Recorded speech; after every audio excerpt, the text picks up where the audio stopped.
모 회사의 변호사를 지원해 주겠다라고 이야기를 했다 그랬잖아요. 그 누가 한 이야기죠? 제 기억에는 부승찬 의원께서 말씀하셨습니다. 그게 그 약속대로 지원이 됐나요? 당시 기억나는 것은 외국에서 들어오고 있고, 그리고 부회장 전문이면서 민주당에서 이제 믿는 잘하는 변호사다. 그래서 이제 붙여주겠다고 했는데 이후에 안 붙여진 걸로 알고 있습니다. 전문위원이라는 분이 들어와서 사령관님과 한참을 얘기했습니다. 그때 이제 뭐 이미 대세는 기울었다, 뭐 민주당이 지켜줄 것이다 이런 말을 많이 했고, 박범계 의원 전화를 받고 변호사 한 명이 왔습니다. 그러면서 이제 이 변호사가 조력해 줄 것이다. 그래서 오후에 회의도 배석을 했었고. 어제 있었던 김현태 특전사 707 특임단장 국회에 나왔던 저 진술 여러 가지 얘기 나왔습니다. 지금 이른바 회유서를 얘기한 겁니다. 곽종근 전 특선사령관이 회유, 거의 그런 취지 얘기를 하는 거죠. 자, 이 얘기 좀 해보겠습니다. 두 분 나오셨는데요. 이준호 국민의힘 대변인 자리하고 계시고요. 성추 민주당 정책위 부의장 나와 계십니다. 안녕하십니까. 우선 이준호 대변인.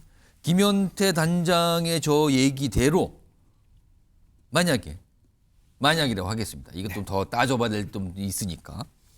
민주당의 회유가 있었고 그 회유가 곽종근 전 특전사령관의 진술에 영향을 미쳤다면 이거 어떻게 되는 겁니까 그럼?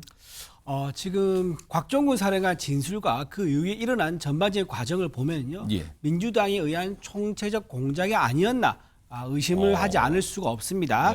특히 민주당의 이제 전문위원이죠. 전문위원이 곽종근 사령관에게 대세는 기울어졌다. 민주당이 지켜준다. 민주당이 믿는 변호사를 붙여주겠다. 이렇게 말했거든요. 예. 자, 대세는 근데 실제 또 변호사는 뭐 안 됐다. 소개가 안 됐다는 얘기도까지 그렇죠. 있어요. 그러니까 회유하기 위해서 그런 말을 한 거죠. 자, 근데 대세가 기울었다 이게 무슨 말이냐면요. 대세에 맞춰서 진술을 해라. 그다음에 민주당이 지켜주겠다. 이거는 그렇게 하면 우리가 보상을 해주겠다. 그리고 변호사 붙여주겠다. 이거는 한 배를 타자. 이런 의미의 다른 표현이다. 저희는 그렇게 볼 수밖에 없는 거고요. 더군다나 곽종근 사령관이 처음에 자수서 있지 않습니까? 예. 거기에는 국회의원이라든가 본회의자 끌어내라. 이런 자수서 내용이 자수서에 전혀 없습니다. 그렇죠. 그렇게 알려졌어요. 그렇죠. 없다고. 근데 헌재에 가서는 오전에 국회 측 대리인 질문에 또 맞다고 또 합니다. 그리고 또 오후에 재판관 질문에 또 아니라고 또 해요. 본인이 이런 식으로 말이 오락가락한 이유가 뭡니까? 경험한 실제로 있는 그대로 한다 그러면요. 이거 진술에 일관됩니다.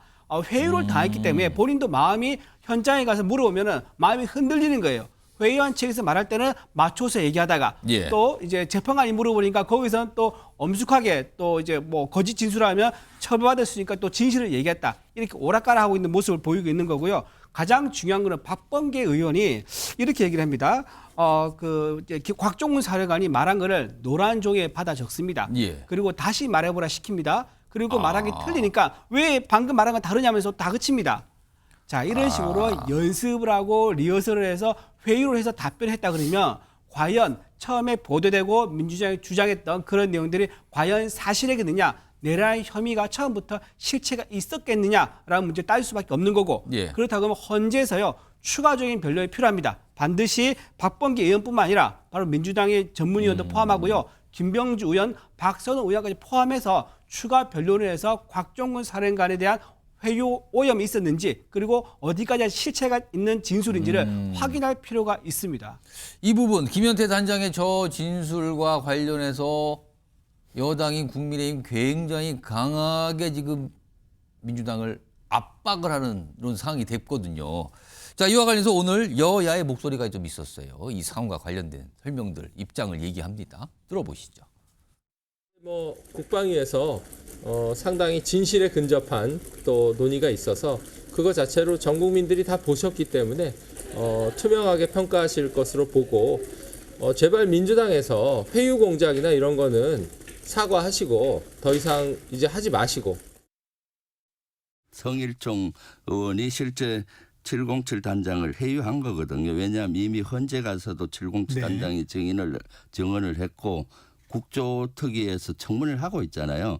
이미 거기에서도 증언을 다 했는데 이 사람을 불러서 마치 민주당이 회유했다는 걸 공작을 해서 그렇게 발표하려고 밀실에 불러서 그거 있을 수도 없는 거죠. 송시부 부의장. 그 민주당은 역회유 얘기를 하는데 그럼 역회유라는 건 뭘 말하는 거죠? 그럼 이 상황이 어떻게 된 겁니까? 그럼 이게? 근데 지금 김현태 단장이 뭐 예. 입장을 크게 바꿨다고 생각하지는 않습니다. 저는 그리고 곽종원 전 사령관도 마찬가지고요. 그러니까 어. 김현태 단장의 저런 이야기를 직접 하기 전에 성일종 의원이 좀 전언을 했을 때 곽종근 전 사령관이 변호사를 통해서 본인의 입장을 바로 밝혔거든요. 예. 그리고 얘기했던 게 김현태 단장은 나의 자수서를 내가 그 전날 12월 9일 날 제출한 걸 몰랐기 때문에 그렇게 오해할 수 있을 것이다라고 이야기를 했어요. 그렇기 때문에 자수서의 내용의 그 표현이 순화된 것 이거는 사실 곽종원 전 사령관이 헌법재판관 앞에서 이야기를 했습니다. 왜냐하면 곽종원 전 사령관은 작년 9월과 10월 이 즈음에 사실 그 여인영, 이진우 그리고 대통령, 국방부 장관 이렇게 5명 5인에서 비상체제를 논의하는 핵심 멤버였습니다. 그렇기 예. 때문에 곽종원 전 사령관이 대통령이기 때문에 본인이 표현을 순화했다는 의미를 얘기를 이미 했고요. 그리고 아까 노란 메모에 뭐 박범계 의원이 적은 것, 이 표현이 달라진 것. 그러니까 곽종원 사령관은 9일날 그 자수서를 제출할 때는 순화시켜서 썼다가 그 다음날 그 박범계 의원한테 얘기할 때는 본인이 순화시킨 표현이 아닌 직접 말한 것, 직접 들은 것을 이야기하다가 아마 이거를 좀 왔다 갔다 했던 것 같습니다. 그러니까 박범계 의원은 정확히 자신이 들은 걸로 이야기하라. 그렇게 순화시킬 필요 없다라는 걸 이야기한 거고요. 그렇기 때문에 이게 왜 회유가 되죠? 그러니까 저는 회유가 아니라 설득이었다. 왜냐하면 12월 10일 오전에 곽종건 전 사령관이 답변이 제한됩니다라고 얘기를 몇 번 수차례 했거든요. 근데 수차례 할 때 처음에는 답변이 제한됩니다라고 얘기하다가 마지막쯤에는 계속 흔들립니다. 침묵이 몇 초 있다가 이걸 얘기를 해야 되는가? 예. 라는 눈동자도 흘리는 모습들을 보여주면서 마지막에 결국 또 답변이 제한됩니다라고 했습니다만 결국 본인이 점심시간을 지나면서 그리고 민주당 의원들이 뭔가 우리가 원하는 대로 우리가 말하는 대로 말해달라는 게 아니라 당신 말해도 된다. 이미 다른 그 부하 병사들이 증언들을 하고 있기 때문에 영관급 장교들은 다 증언들을 하고 있었거든요. 예. 곽종원 전 사령은 이렇게도 얘기했습니다. 내가 이미 말한 걸 부하들이 다 들었는데 내가 어떻게 그걸 거짓말을 하냐. 사실 김현태 단장은 유일하게 곽종원 전 사령관이 지시를 내린 마이크를 제대로 못 들었던 사람 중에 한 명이다. 왜냐면은 유일하게 현장에 가 있던 사람이잖아요. 그렇기 때문에 다른 영관급 장교들이 너무 많은 사람들이 다 들었기 때문에 곽종원 전 사령관이 말하는 것이 거짓이다. 지금 민주당의 회유 때문에 거짓말을 하고 있다. 전 이렇게 함부로 이야기해서는 안 된다고 생각합니다. 그러니까 지금 명확한 사실 팩트는 곽종근 전 사령관 중요한 진술하기 전에 야당 인사들을 만났다는 거잖아요. 근데 그 상황을 놓고 이거 회유네요, 회유. 무슨 말입니까? 설득을 하러 간 거거든요. 이 얘기를 정확하게 안 해서. 이러군요, 지금 상황이. 이런 가운데 오늘 경찰이 움직였습니다. 이른바 단전 이 관련된 문제에서 압수수색을 한 게 있는데 일단 그와 관련된 화면 좀 불러오겠습니다. 설명이 좀 들어있어요. 이상민 전 해양부 장관 이게 좀 과거에 단전 단수 지시 의혹 이걸 받고 있거든요. 근데 오늘 경찰이 자택 집무실 압수수색을 했어요. 그리고 소방청장 뭐 등에 대해서 또 집무실 압수수색. 오늘 경찰의 모습이었거든요. 우선 이 단전과 관련된 얘기부터 좀 들어보겠습니다. 단전, 단수에 대한 조치를 구두로라도 지시받은 적 있습니까? 전혀 없습니다. 제가 대통령실에서 종이 쪽지 몇 개를 좀 멀리서 이렇게 본 게 있습니다. 그런데 그 쪽지 중에는 소방청 단전 단수 이런 내용이 적혀져 있었습니다. 계속 해왔던 거는 기록이 없어요. 나중에 누가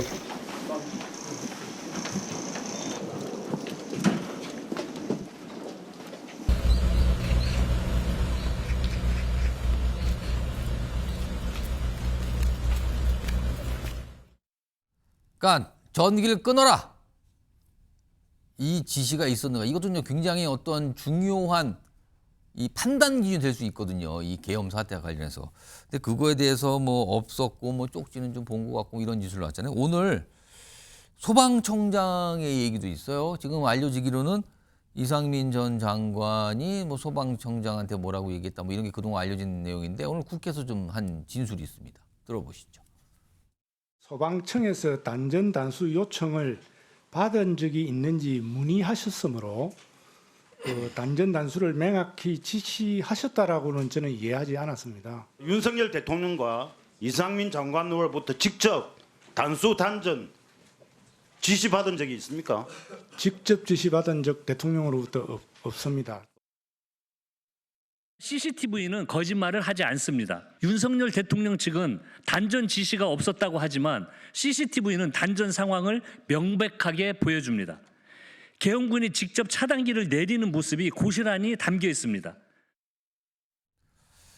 자, 이 단전권 갖고도 이렇게 좀 나오는데 우선 이준우 대변인 이거 단전 이거 지시를 한 거냐 안 한 거냐 뭐 약간 좀 소방청장은 약간 모호하게 애매한 진술이네요 들어보니까. 네. 어떻게 좀 보실까요? 모호하게 말한 거 하나 있고요. 나머지 이제 주요 지위에 있는 사람들은 확실하게 없었다라고 얘기를 합니다. 이상민 장관은 없었다 그러고요. 김현태 특임 단장 현장에 있던 지휘관이죠. 그분도 대통령 지시 없었고 네. 없었다고 얘기를 합니다. 단전에 대해서는. 그리고 곽종근 사령관도 헌재에서 이렇게 답변을 합니다.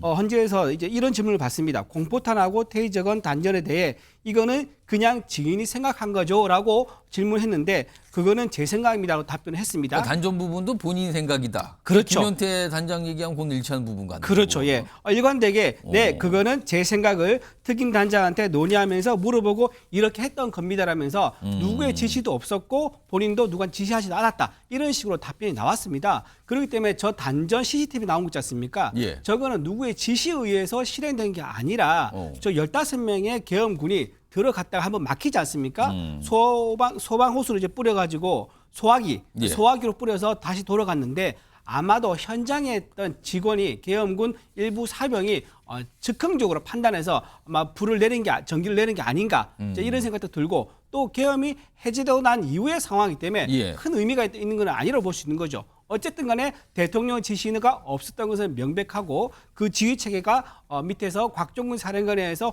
혼자 생각 속에서 일어났던 거다. 그것까지는 지금 증명이 된 것 같습니다. 성신 부의장은 어떻게 보세요? 이 단전 문제는. 아니 대통령이 김현태 단장에게 직접 전화해서 말하지 않았다고 해서 대통령 명령이 아닙니까? 대통령은 곽종근 전 사령관에게 명령을 한 겁니다. 150명이 되면 안 된다. 의결 종족수라는 얘기를 명확히 계속 반복하고 있습니다. 의결 종족수가 되면 안 된다. 투표를 막아야 된다라고 얘기했습니다. 투표를 어떻게 막을까? 곽종근 전 사령관은 일단 명령을 받은 겁니다. 150명 넣으면 안 되고 어떻게든 투표를 막아야 된다. 그러면 단전도 방법이지 않을까라고 본인이 생각을 하겠죠. 방법을 떠올리다 보니까 단전을 그쵸. 생각했고 그걸 지시한 거다. 그렇죠. 대한민국의 특수전 사령관이 왜 국회 단전을 고민하겠습니까? 대통령이 명령을 했기 때문이죠. 투표 막아라라고 했기 때문에 그걸 당연히 아이디어를 떠올린 거고 자 1시 3분 계엄 해제 투표가 끝난 이후에 1시 6분에 단전했으니 의미가 없다? 아니죠. 병사들은 뭡니까? 명령만 다 따릅니다. 본인의 직속 상관의 명령만 따르는 거고 김현태 단장은 얘기를 했죠. 본인이 국회의원의 투표를 막기 위해서 뭔가 침투한 건지 아니면 단전을 지시받은 건지 모른다고 했습니다. 그냥 곽종근 전 사령관이 명령을 하니까 따른 거죠. 자 어떻게든 진입해라. 그런 다음에 자 그러면 단전 방법 없나 알아봐라. 그래서 김현태 단장이 명확히 얘기했습니다. 단전을 알아보라고 하셔서 보통 건물에는 지하 1층에 단전과 관련된 그 전기 시설이 있기 때문에 그래서 지하 1층에 보내서 그 사람들은 그거를 그 계엄 해제됐다는 직원이 얘기를 하건 말건 본인들은 명령을 받았으니까. 그리고 곽종근 전 사령관이 그렇게 진술했었습니다. 계엄 해제 이후에 대통령이나 김영현 장관으로부터 연락이 왔었냐? 예. 그 군대를 철수하라는 얘기가 있었냐? 없었다고 했습니다. 그렇기 때문에 곽종근 전 사령관 입장에서는 철수 명령을 내릴 수 없고 계엄 해제 투표가 이루어졌다 하더라도 예. 일단 본인이 명령 받은 대로 이행을 한 겁니다. 그렇기 때문에 이것이 상관없다? 저는 그렇게 보지 않고요. 그리고 이상민 전 장관 왜 저렇게 얘기하느냐? 아니 그 비상계엄 상황에서 대통령 책상에 있는 그 쪽지를 슥 보고 소방청장에게 전화했다는 게 그게 납득이 갑니까? 저는 왜 이상민 장관이 저런 식으로 얘기하냐? 대통령의 책임을 최대한 덜기 위해서 저는 거짓말을 하는 거라고 생각합니다. 대통령이 직접 종이를 주면서 단전을 명령했다면 그게 대통령 직접 명령이 되기 때문에 본인이 그냥 알아서 쪽지를 보고 이야기했다. 그걸 믿을 사람이 누가 있겠습니까? 저는 설득력이 전혀 없는 주장이라고 생각합니다. 곽종근 사령관 잠깐 얘기 조금만 부탁해요. 곽종근 사령관이 그제 SBS 보도가 된 내용입니다. 예. 여인영 방첩 사령관으로부터 말을 맞추자는 제안을 받았다. 그리고 이것 때문에 처음에 거짓말한 거를 후회한다라고 주변에 토로한 적이 있다고 합니다. 예. 그래서 지금 곽종근 사령관이 말하는 여러 진술이나 증인들이 이런 식으로 본인이 주변에 토로할 정도로 여인영 방첩 사령관이 말을 맞추자고 했다. 김명주 의원 만나서 뭐 이런저런 얘기했다. 박범계 의원과 함께 답변을 연습했다. 등등의 여러 가지 진술이 나오고 있기 때문에 곽종근 사령관 말을 신뢰하기는 대단히 힘들다. 뿌리채 모든 진술이 흔들리고 있다. 그 말씀드립니다. 근데 이건 사실관계를 명확히 해야 예, 되는 말씀하시죠. 게요. 여인역 방첩사령과 말을 맞추기로 했다는 거에 대해서 여인역 방첩사령이 내가 이렇게 말할 테니 맞추자고 한 건지 명확하게 나오지도 않은 상황이고요. 그리고 곽종원 전 사령관이 계속 주장하는 거는 본인의 명령은 마이크를 켜고 명령을 했기 때문에 거기에는 이 영관급 장교들이 다 들었습니다. 김현태 단장 말고 너무 많은 사람들이 국회의원 끌어내라는 명령부터 예. 다 들었기 때문에 굳이 여인영 방첩사령관이나 곽종원 사령관이 얘기하지 않아도 예. 영관급 장교들이 증언한 게 이미 다 있다는 말씀드립니다. 알겠습니다. 두 분이 오늘 치열하게 마치 헌재 변론에서 듣는 듯한 치열한 말씀들을 서로 좀 해주셨어요.